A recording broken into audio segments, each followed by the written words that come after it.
Hello, आप लोगों का हिंदी की इस क्लास में एक बार फिर से स्वागत है। मैं आप लोगों के सामने एक कहानी के साथ में पिछले वीडियो में मिल चुकी हूँ।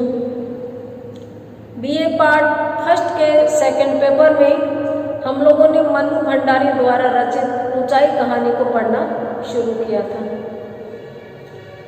मन्नू भंडारी आज हमारे बीच में है। आज तक वृद्धावस्था के बावजूद रचना कर्म में सक्रिय हैं। अभी कुछ ही दिन पहले उनका जन्मदिन था और खुशी होती है बताते हुए कि मेरा मिलना उनसे हुआ था। समकालीन कहानीकारों में मन्नू भंडारी का नाम बड़े आदर के साथ लिया जाएगा। कहानी ऊंचाई में शिवानी और शिशिर के बीच में शिवानी के एक निर्णय को लेकर दूरियां आ गई हैं। शिशिर और शिवानी पति पत्नी है। 8 सालों से दोनों का सुखद वैवाहिक जीवन चल रहा था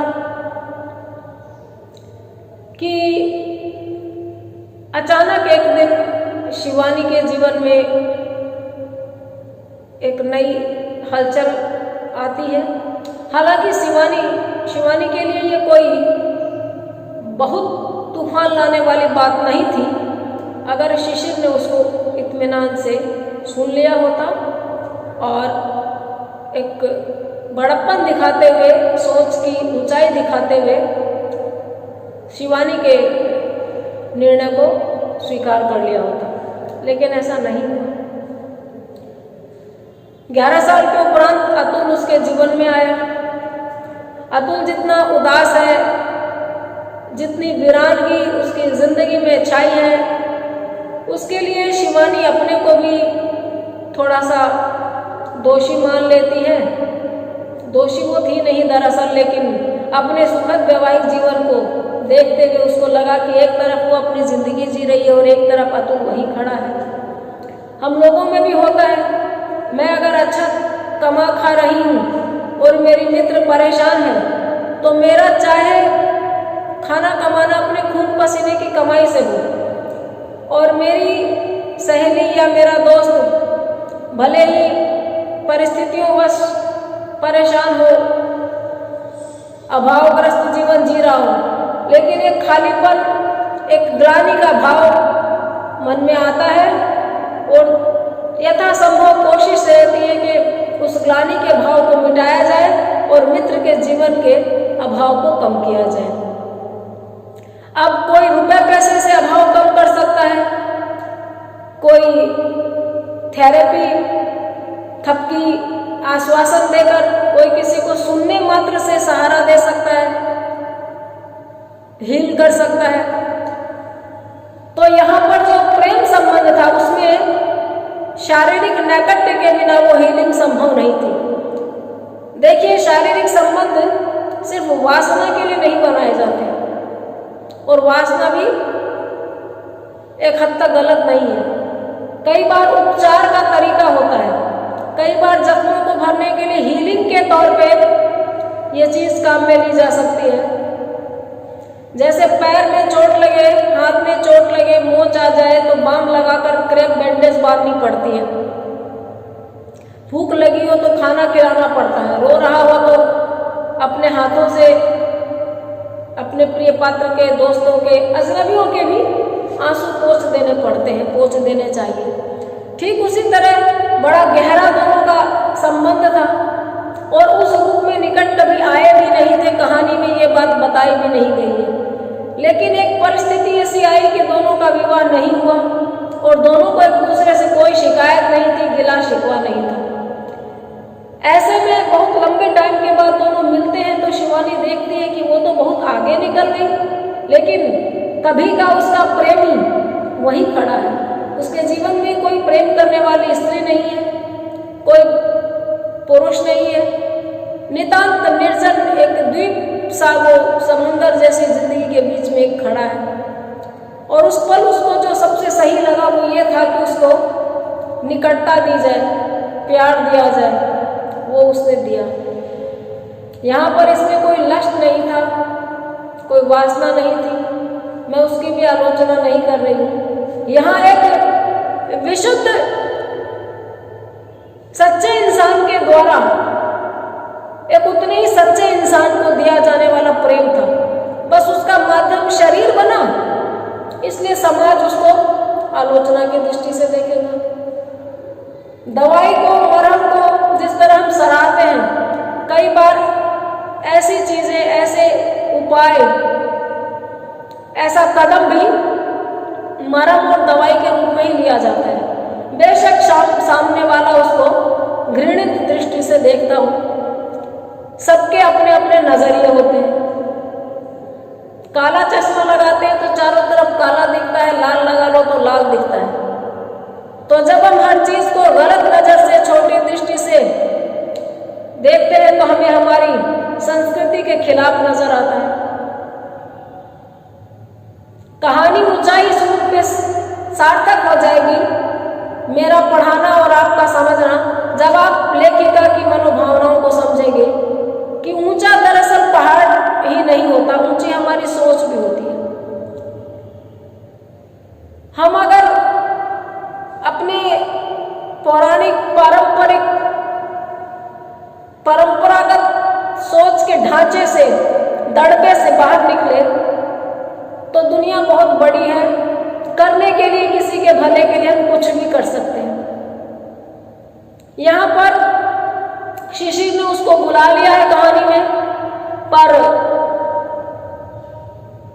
बात नहीं हो पाई दोनों में। दिन भर दोनों में बहुत औपचारिक बातें हुई, रात में भी बिल्कुल पास पास लेटे रह के भी अनंत दूरियों के बीच दोनों बने हुए थे।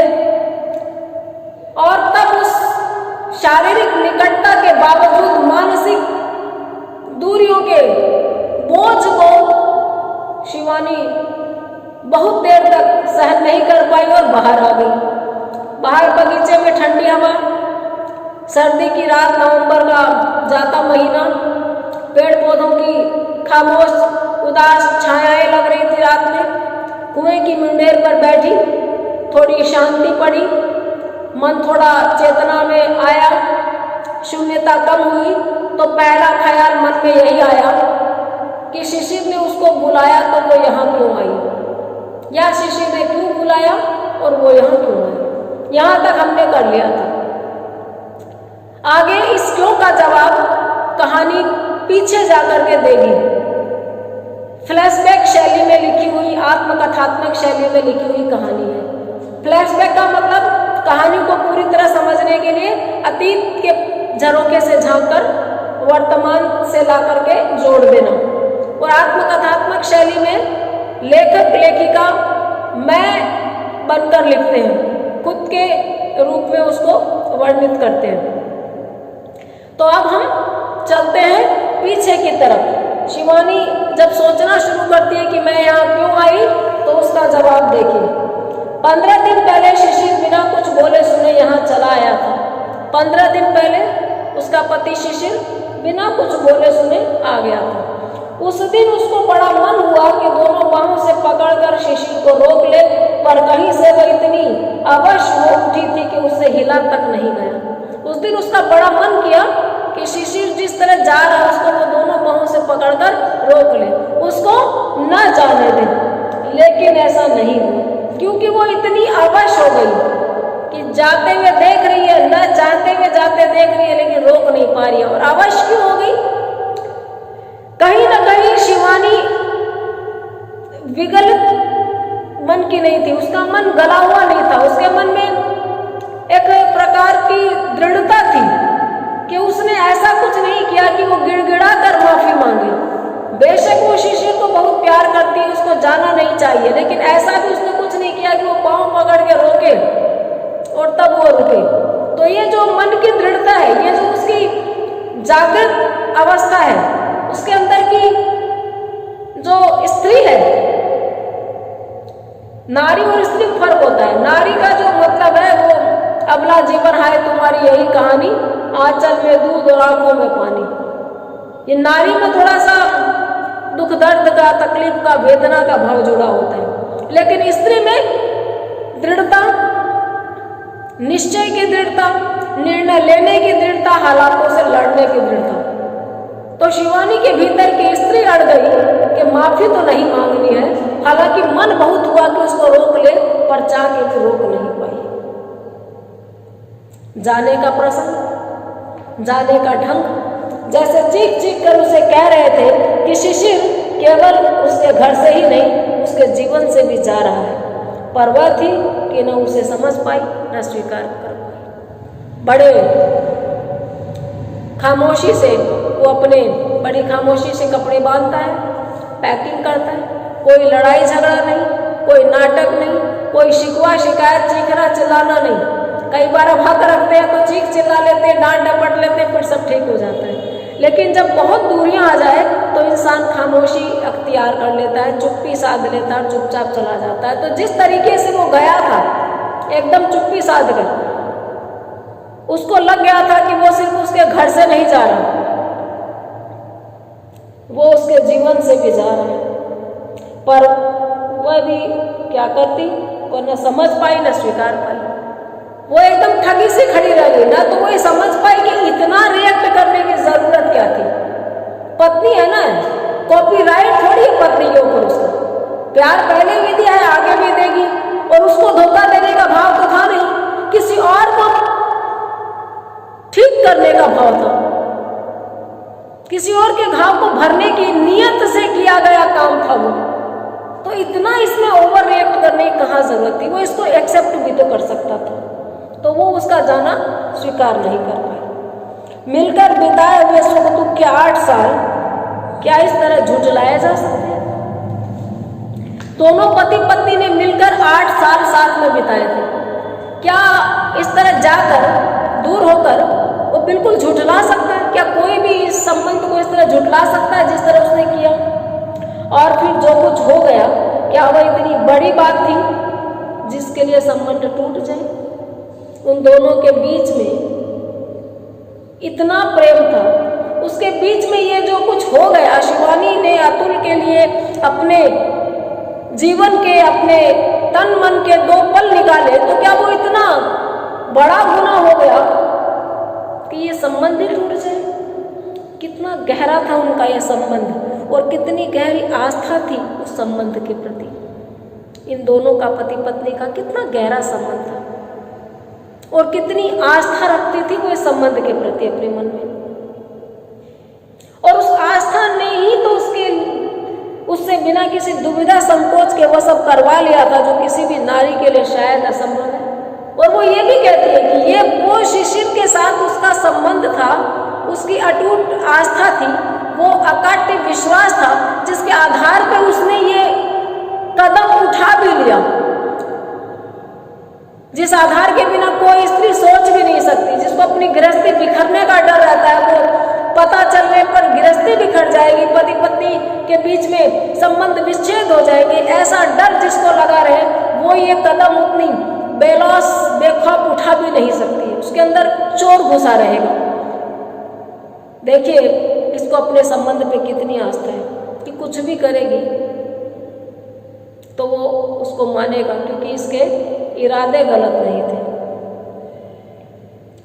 शिशिर के जाने के बाद के 15 दिन अनमने और उदास से बीते थे, पर यह तो कभी नहीं लगा था कि वह आएगा नहीं। शिशिर जब चला गया तो 15 दिन बहुत उदास रही, बहुत दुखी, लेकिन उसने ये कभी नहीं सोचा था कि वह आएगा नहीं। यह आशंका मन में आती और निकल जाती, 2 क्षण को भी तो जम नहीं पाती थी। मन में आशंका आती थी कि शिशिर निकल जाएगा, फिर नहीं लौटेगा, वो हमेशा के लिए उठ गया है, लेकिन वो आशंका तुरंत निकल जाती थी कि नहीं, ऐसा हो ही नहीं सकता। मेरा शिशिर मुझे इतना प्यार करता है, ऐसे थोड़ी ना मुझे छोड़ देगा, नहीं छोड़ सकता, वो रहेगा साथ ही, रूठा है मान जाएगा।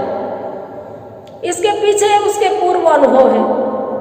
यो तो दोनों में कितनी ही बार लड़ाई होती थी, कई दिन तक बोलचाल बंद रहती थी, पर जिस दिन समझौता होता वे दोनों कहीं और ज्यादा पास आ जाते। दोनों में कई बार लड़ाई होती थी, बोलचाल बंद हो जाती थी, लेकिन जिस दिन समझौता होता वे दोनों और ज्यादा पास आ जाते थे। सच्ची मित्रता में, प्रेम संबंधों में भी यही होता है। इंसान एक दूसरे से रूठ जाते हैं, रूठना स्वाभाविक है, कभी विचारों को लेकर, कभी किसी रिश्तेदार को लेकर, कभी किसी और वजह से। जीवन है तो रूठना मनाना चलता है। इस रूठने के बाद में दूरियां आती है, आंसू होते हैं, उलाहने होते हैं, शिकवे शिकायत होती है। लेकिन जब वो पल आता है कि दोनों आमने सामने, और तुमने ये क्यों कहा, मैंने यूं क्यों कहा से बात शुरू होती है, दोनों रोने लगते हैं। उसके बाद वो इतने निकट आते हैं जैसे उस झगड़े में एक भूमिका निभाई हो कि इनको और पास कैसे लाना है। जिस दिन समझौता होता वे दोनों कहीं और ज्यादा पास आ जाते। यह हर बार यह झगड़ा उन्हें निकट से निकटतर ही लाया था। हर बार कोई भी झगड़ा होता तो दोनों करीब से करीबतर हो जाते, पास से और पास हो जाते। इतना एक दूसरे के सामने गिड़गिड़ा लेते, रो लेते, फिर सामने वाले को रोता देखकर दूसरा एकदम इमोशनल हो जाता, उसको इमोशनल होके फूट फूट को रोते देखकर पहले वाला मान जाए। अगर आपकी दोस्ती है, आपका किसी से भाईचारा है, आपकी कोई सहेली है, आपने इस चीज को महसूस किया होगा कि झगड़ा होना लाजमी है, रिश्तों में हो जाता है। लेकिन फिर जिस दिन उस झगड़े की सुलह होती है उस दिन कितना ज्यादा अच्छा लगता है, कितना सुकून भरा दिन होता है। जैसे लगता है कि सारी खाइयां मिट गई, फिर से और ज्यादा पास आ गए। हर बार यह झगड़ा उन्हें निकट से निकटतर ही लाता था। और इसीलिए जिस दिन उसे शिशिर का पत्र मिला था कि 25 तारीख की गाड़ी पकड़कर 26 को राजगिरी पहुंचो, मैं स्टेशन पर तुम्हारी प्रतीक्षा करूंगा, तो एक आए कि उसके मन का सारा बोझ हल्का हो गया था। इसलिए जिस दिन उसको एक चिट्ठी मिली शिशिर की कि अब 25 तारीख की गाड़ी पकड़ के 26 को राजगीर पहुंचो, रिजर्वेशन करवा दी गई होगी, इसको चिट्ठी लिख दी गई कि 25 की ट्रेन पकड़ो और 26 को राजगिरी पहुंच जाओ, एक हिल स्टेशन है वहां आ रहा हूं और मैं स्टेशन में तुम्हारी प्रतीक्षा करूंगा। तो एकाएक ही ये चिट्ठी पढ़ते इतने दिन से जो हुआ वो चल रही थी, जो कठोरता, जो उदासी, वो सब पत्थर हट गया। जैसे सीने पे रखा हुआ मन भर का, जैसे कोई सिलाई किसी ने हटा दी, पत्थर हटा दिया। ओहो, वह मैं जो सोचती थी ना, इतना मतलब स्थायी रूप से नाराज हुआ नहीं है मुझसे। एक बार भी उसके मन में नहीं आया कि इस बार की घटना, इस बार का कारण पहले से बिल्कुल भिन्न है। उसके मन में एक बार भी नहीं आया कि पहले का रूठना, पहले के रूठने के कारण और पहले के रूठने के बाद मनाने के परिणाम अलग थे। इस बार का रूठना ही अलग है, कोई छोटी मोटी गलतफहमी है नहीं। एक बार भी उसके मन में नहीं आया कि इस बार की घटना, इस बार का कारण पहले से बिल्कुल भिन्न है, इसलिए इसका परिणाम भी भिन्न नहीं होगा। जब इस बार का रूठना एकदम भिन्न कारण से है तो परिणाम पहले जैसा कैसे हो सकता है। उसने सोचा ही नहीं कि जैसे पहले वो मान जाता था, इस बार हो सकता है वो अंतिम रूप से विदा लेने के लिए बुला रहा हो, कोई आपसी बातचीत के बाद एक निर्णायक बात कहने के लिए बुलाया गया हो, ऐसा उसने सोचा भी नहीं। 26 को जब वह 2 डिब्बों की ट्राम नुमा गाड़ी से राजगिरी स्टेशन पर उतरी तो शिशिर खड़ा था। ट्राम नुमा गाड़ी छोटी गाड़ियां होती हैं 2 डब्बों की, पहाड़ी इलाकों में बड़ी खूबसूरत ट्रेनें चलती हैं, जैसे 2 जीप को 2 ट्रक को जोड़ के बनाई गई हो। इनकी पटरियां भी अलग होती है, ट्रैक अलग होता है इनका। ये गाड़ी अलग ही अनुभव मिजाज देती है आपको, आप कभी शेयर करके देखिए। जब वो स्टेशन पर उतरी तो शिशिर खड़ा था। देखकर यह जरूर लगा था कि इन 15 दिनों में ही जैसे शिशिर कहीं से बहुत बदल गया है, इतना कि पहचानने में भी तकलीफ सी हुई थी। जब कोई बहुत प्रिय व्यक्ति आपका इंतजार कर रहा हो और स्टेशन पर उतरते ही वो आपको गले लगा ले, आपका तपक कर सूटकेस हाथ में उठा ले, और ऐसा पहले भी होता रहा हो, तो अनुभव खूबसूरत होते हैं, कोई बदलाव नहीं लगता, कोई कमी नहीं लगती। लेकिन 2 लोग लंबी दूरी और गलतफहमियों के बाद किसी फंक्शन में कहीं मिले और एक औपचारिक बातचीत हो, एक दूसरे से कटने की कोशिश करें, तो पूर्व अनुभव और आज के अनुभव का अंतर एक बार तो मन में ख्याल जगाता है कि क्या ये वही इंसान है, क्या हम इसी के इतने आत्मीय थे। तो जिस तरह से वो उसको मिला उसमें एक दूरी थी, एक अजनबीपन था, एक परायापन था। वो बड़ी शुष्कता से, ठंडेपन से मिलता है शिवानी से, तो शिवानी शिशिर को पहचानने में भी वक्त लेती है। उसका मन एक्सेप्ट नहीं कर पाता कि ये वो ही शिशिर है। वापस शिवानी का मन विचार वही लौट आते कुएं की मुंडेर पे वो बैठी है कि वो क्यों आई थी करके। कहीं दूर से भोजपुरी गीत की एक कड़ी हवा की लहरियों पर थिरकती हुई आई और मन के सारे तारों को झंझना गई। बहुत दूर से कहीं कोई बगल से कोई जा रहा और भोजपुरी गीत वो गा रहा था। बड़े दर्द भरे गीत हमें कई बार बड़े अच्छे लगते हैं। हर तरह के मूड के अनुसार गीतकारों ने गीत लिख रखे हैं, लय सुर ताल में बांधकर उसको हमारे लिए उपलब्ध करवाया गया है।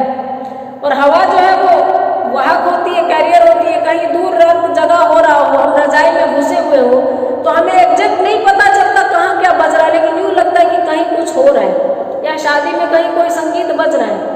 कई बार भजन बना देते हैं लोग गानों का, तो मैंने चूंकि गाना सुना है और अभी वो भजन बज रहा है, तो दूर से उस भजन को नहीं पकड़ के, उस सुर को, उस धुन को पकड़ के मैं उस गाने को गाने लगती हूँ कि हाँ अच्छा ये गाना चल रहा है। तो इसी तरह शिवानी को भी भोजपुरी गीत की एक कड़ी हवा की लहरियों के सहारे थिरकती हुई कानों तक आई और मन के सारे तारों को झंझना गई। हमारी बड़ी पसंद का गाना हमारे सामने कोई गुनगुना दे या अनायास ही हमारे कानों तक पहुंच जाए, तो एक बार फिर तंत्री झंकृत हो जाती है।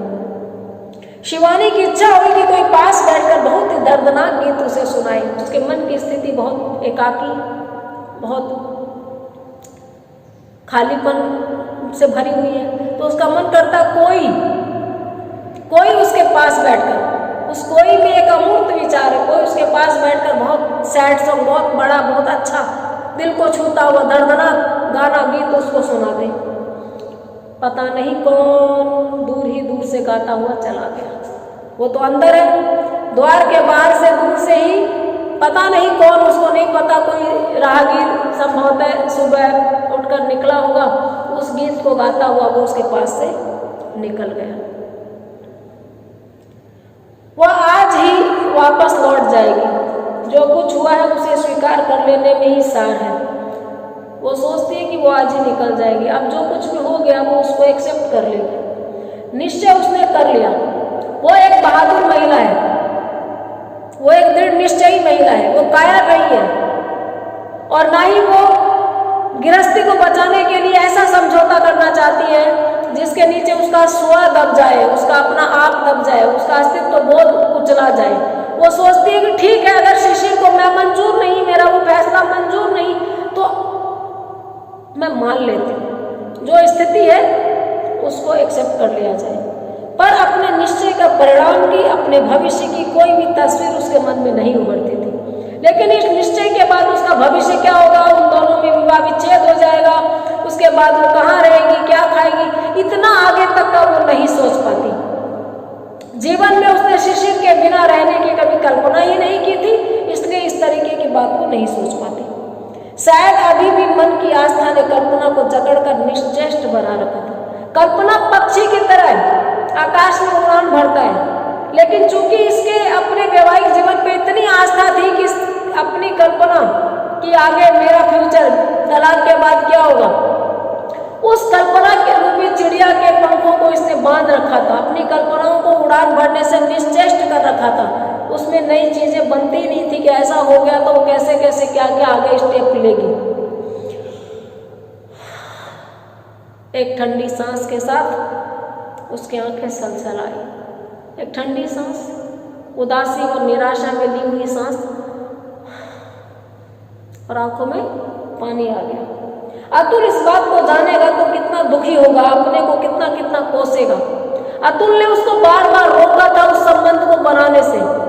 अतुल के सामने इसका पति खड़ा था, इसका बच्चा खड़ा था। अतुल अपने को इससे कनेक्ट नहीं कर पा रहा था। वो शिवानी थी जिसने जिद की।